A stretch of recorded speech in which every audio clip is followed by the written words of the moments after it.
Beaucoup pensent que les gens, avant, avaient une durée de vie plus courte, alors qu'ils mangeaient mieux, alors qu'ils mangeaient plus sainement. Et qu'aujourd'hui, croire que l'espérance de vie est beaucoup plus longue, alors que nous mangeons moins bien, nous mangeons moins sainement. De 2000 à 2024, l'espérance de vie a chuté. C'est ce qui a été observé dans les centres de santé des grandes villes.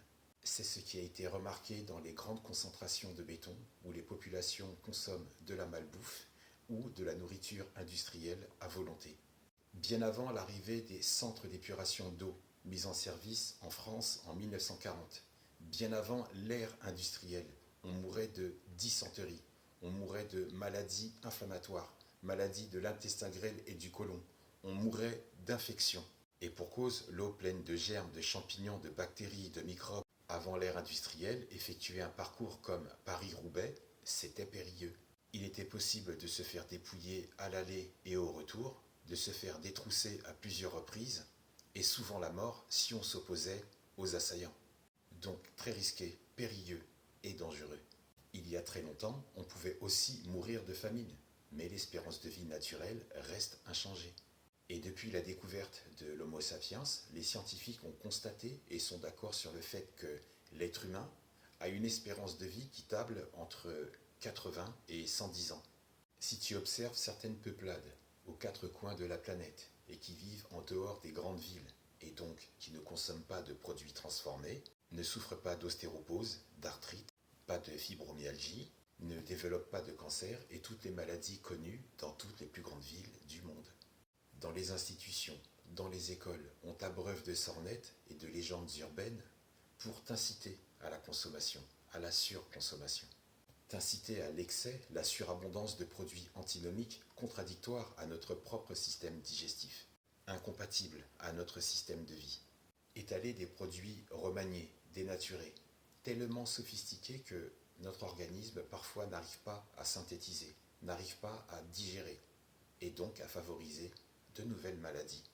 N'oublions pas que depuis la nuit des temps, notre organisme sait digérer des aliments simples et bruts comme les fruits, les légumes, et non pas des colorants, des conservateurs, des additifs présents dans les plats déjà préparés.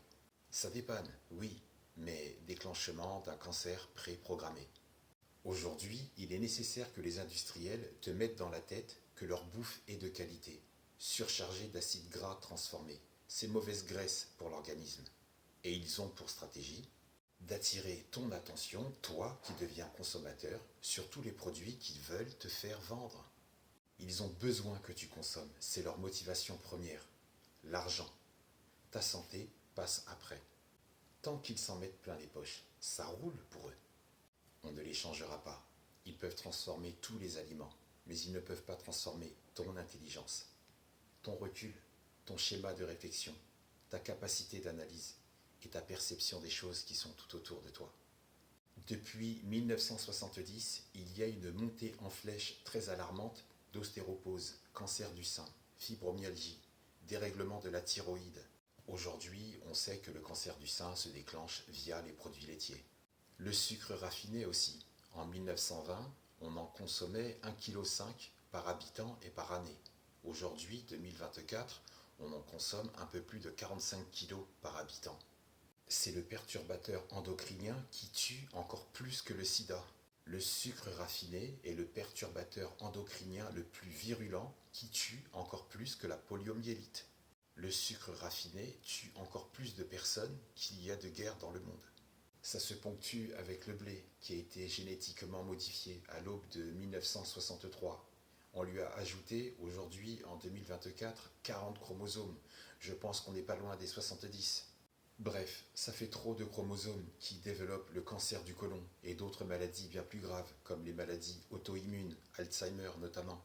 Et ce grâce à des campagnes créées de toutes pièces visant à te faire manger des céréales remaniées, dénaturées, qu'ils souhaitent que tu consommes au petit déjeuner et selon leur goût, leurs préférences, avec du lait de vache, qui à la base est destiné à la croissance et au développement du veau. Le mammifère ne mange pas de céréales. Pourquoi l'être humain? Pourquoi l'être humain doit manger des Kellogg's? C'est comme la fameuse variété Renan, plébiscitée, mise en avant et surtout approuvée par les producteurs et les revendeurs bio en France et en Allemagne. Écoute ça, accroche-toi bien. Cette variété détient un aïeul, un précurseur, pour ne pas dire un ancêtre, qui est tout ce que tu veux, sauf du blé naturel.